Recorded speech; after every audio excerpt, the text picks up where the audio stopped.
Welcome to the official Journey to Grandmaster AFK Journey series. In this series, we aim to provide you videos and guides to help you understand and enjoy the game to its fullest potential in your early days of playing. This video will provide you with an understanding of the core mechanics and systems in the game, including but not limited to overworld and map, heroes, artifacts, AFK stages and loot, combat, game modes, the Mystic House, and summoning. The bulk of your questing and exploring happens in the overworld, so let's understand the basics to the overworld first. To control your character and move around, if you are on PC, you can use the WASD keys. However, if you are on a phone, you can just use your finger to guide yourself around. Now, when you want to interact with an object, whether it be an enemy, a plant to pick, or a chest to open, you will use the F key on a PC, or on mobile, you will just tap the interaction button. Now, if you want to get a broader look at everything around you, you can hit the map button. And once you have explored in an area, it will light up and show you everything in that area. Now, if you want to travel to something, whether it be enemies or chests or even puzzles on the map, you can just click on them and then click the foot and it will auto path you towards it. So if you need to get to something quick that you missed along the way, this is the easiest way without having to try and manually find your way around. Moving on from that, we have the quest log. Now, you can interact with it by clicking on the book just under the mini map, and this will open up your quest log. Now, you have story quests, you also have side quests, which are blue, story quests being the gold, and then we have town quests, which are purple as well.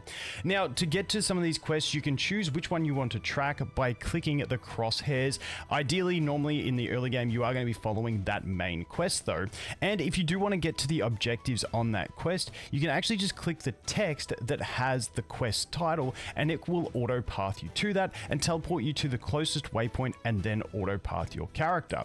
Now, if that doesn't work for you, there is a setting that may be turned off, which if you go into your settings and scroll down, you can see the auto route beta. Turn that on and that will allow the auto pathing if you just find your character standing still when you click it. So for the early part of the game, the main thing you want to be doing is following your main quest line whilst also defeating enemies around the world and collecting loot, because it does give you some good bonuses to help you with your progression. But eventually you will get stuck in your progression, and we will talk about that in a minute after we talk about characters. To access your hero roster, you will click on the resonating hall down in the bottom middle of the screen. This will take you to the resonating hall where we have a bunch of different things to look at. The first of which is the Hands of Resonance. This is essentially your top 5 characters, and they're the only ones you have to level. And leveling these characters will bring up the level of all your other characters to the level of the lowest level of your top 5. So here you can see the lowest level is 130, which brings all my other heroes up to 130. If I then brought that character up to 140, all my other characters would also be 140. So that is the way your character levels work, and it is very convenient to not have to level every character on your roster.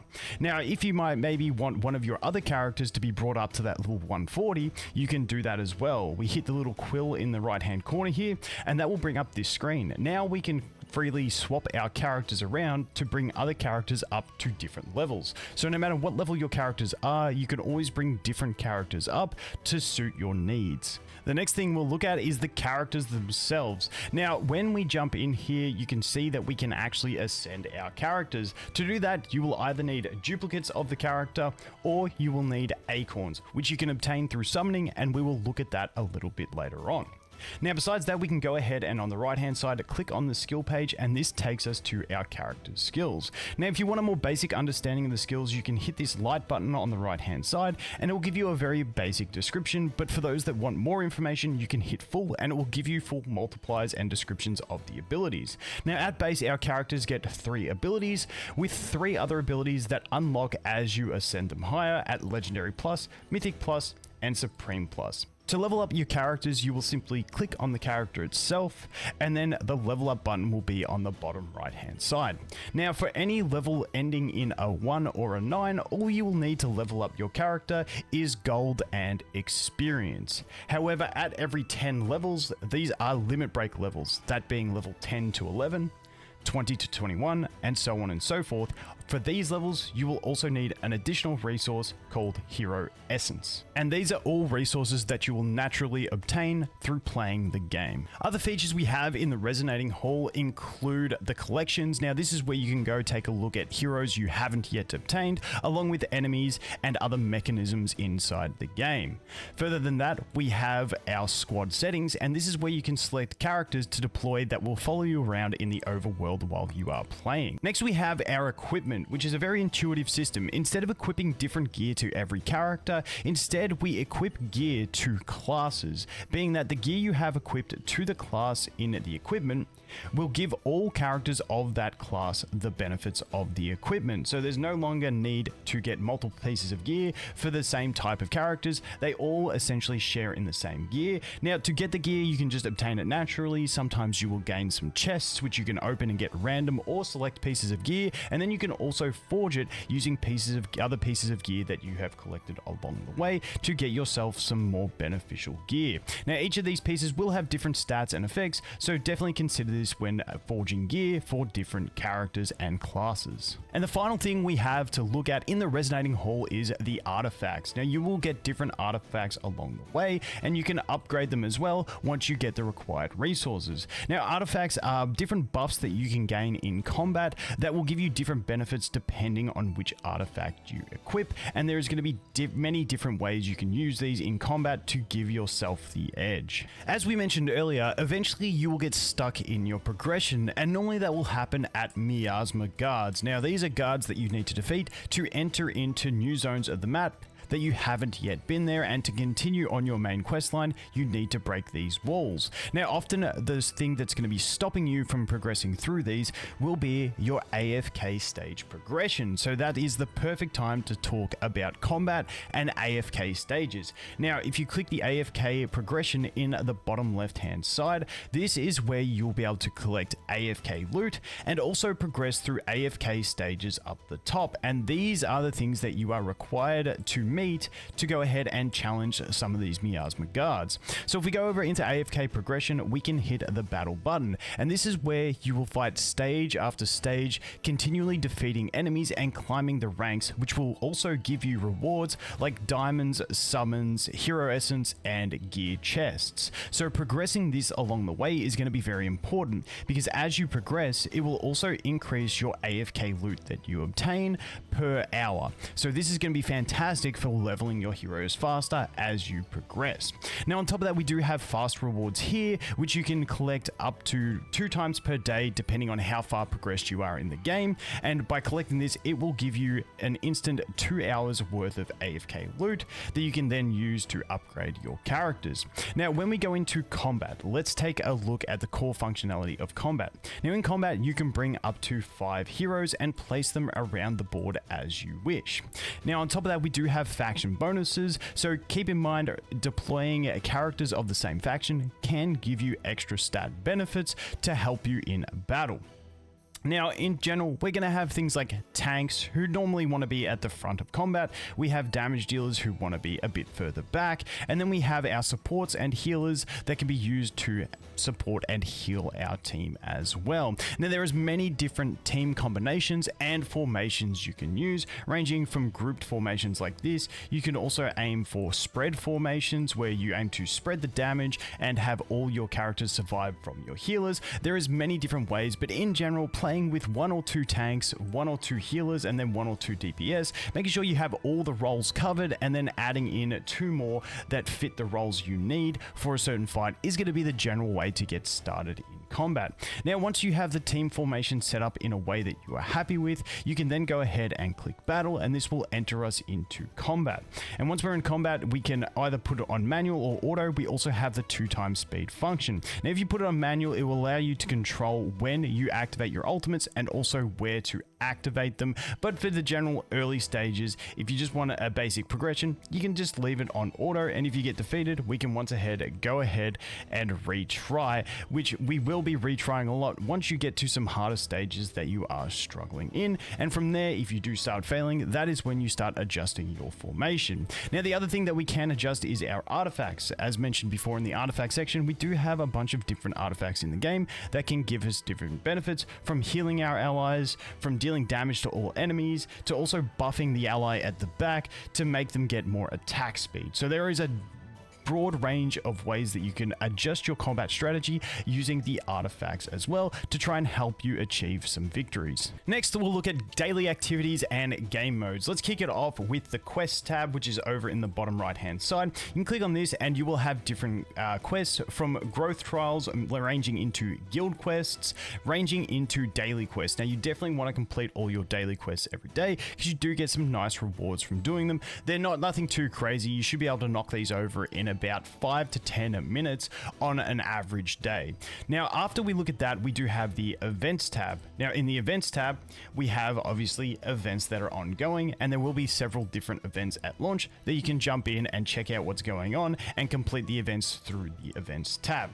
Moving on past that, we have the Noble Pass, which is kind of like your battle pass in other games, and this is where you're going to complete missions on a daily, weekly, and also challenge basis to collect more rewards and progress your way along the Noble Path. Now, as we move on from those things, you click this bottom right-hand menu to get a more expanded view of the different things. We have our friends, which you can add friends over here, and as you add friends, you want to send and receive gifts, and if you get 10 friends to send you a gift each day, you will get a nice little chest at the end with some rewards. Moving on from that, you have your mail. Now, check your mail every day because you will get your arena rewards in the mail to collect there. Now, moving on past that, I want to look at the game modes, because the game modes are going to be a core part of the game that you want to complete every day. We have Dream Realm. Now, in the Dream Realm, every day you will have a different boss to battle. Now, you can go ahead and collect your rewards from the previous day by clicking on the ladder button. And then you can go ahead and challenge each boss every day, and the game has basic strategies that you can follow and characters that are recommended, but we will have further guides in the future. Next up is the arena. Now, this is where you're going to have 4 free challenges per day to go ahead and battle people in the PvP arena. Now, in general, aiming for enemies with lower power than you is a good start, but it will also take some formation synergy to do that.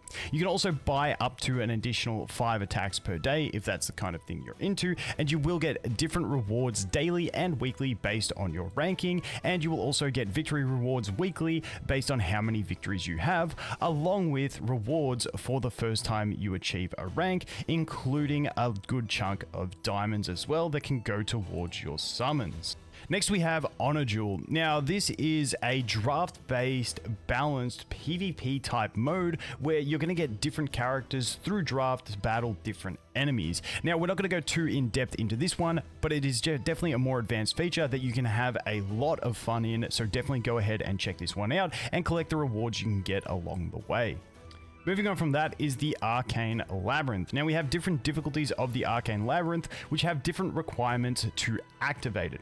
As you can see here, you have to clear the previous difficulty, but also obtain a certain number of heroes at a specific ascension. So as you go into the labyrinth, you can jump in, you can select your heroes that you want to bring into the labyrinth, and you will go stage by stage, gaining different buffs for your characters to help you defeat enemies. And once you defeat the final enemy, that is when you have completed the stage. You will get the one-time reward and be able to move on to the next stage, provided you have met those prerequisites. And then we have the Legend Trial. Now, think of this as faction towers. You will have different towers available to you on different days. You go into these and you can only bring heroes from that specific faction, and challenging these and climbing the ranks will reward you with summons along with hero essence and ascension materials. Now that we have game modes out of the way, let's jump into the Mystical House, which you can find in the bottom menu in the middle of the screen.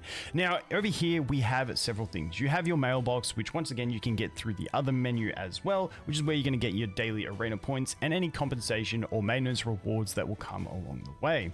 Next, we have Mystic Collection. Think of this as achievements, and as you unlock more achievements, you will unlock different benefits from doing these achievements. Now, these aren't something you actively have to work towards. Just through playing the game, you will work towards these and unlock more features.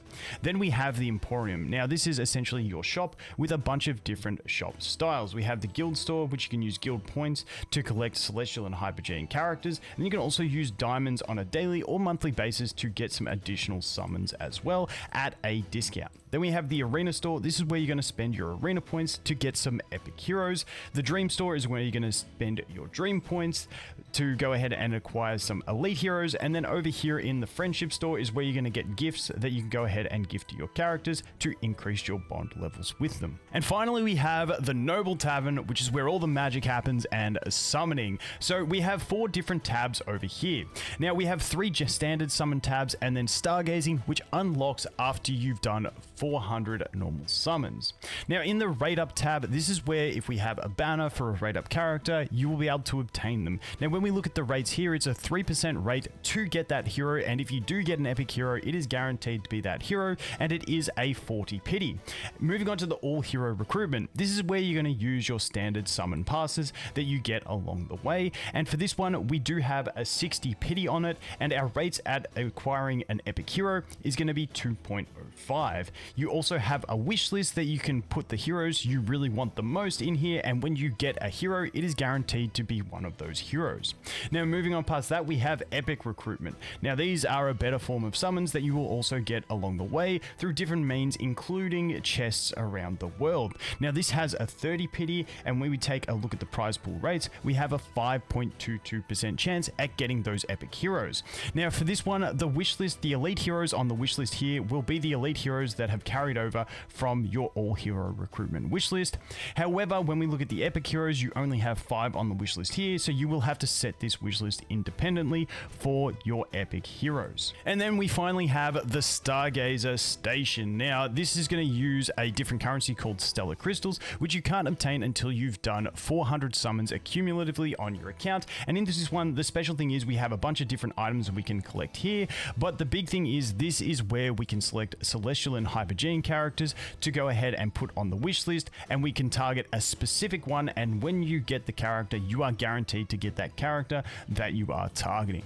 So that is going to be it for our first video in this series, and if you are looking for more information or guides on AFK Journey, there are many fantastic creators making content on both Reddit and YouTube. You can go ahead and have a browse there and find out some more information. And if you are making content or want to try your hand at making content, there is a creator program that will be linked in the description of this video. Just click the link and you can go ahead and apply to join the creator program along with myself and many other creators. And as always guys, thanks for watching. Hope you have an awesome day, and I look forward to seeing you in the next one. Cheers.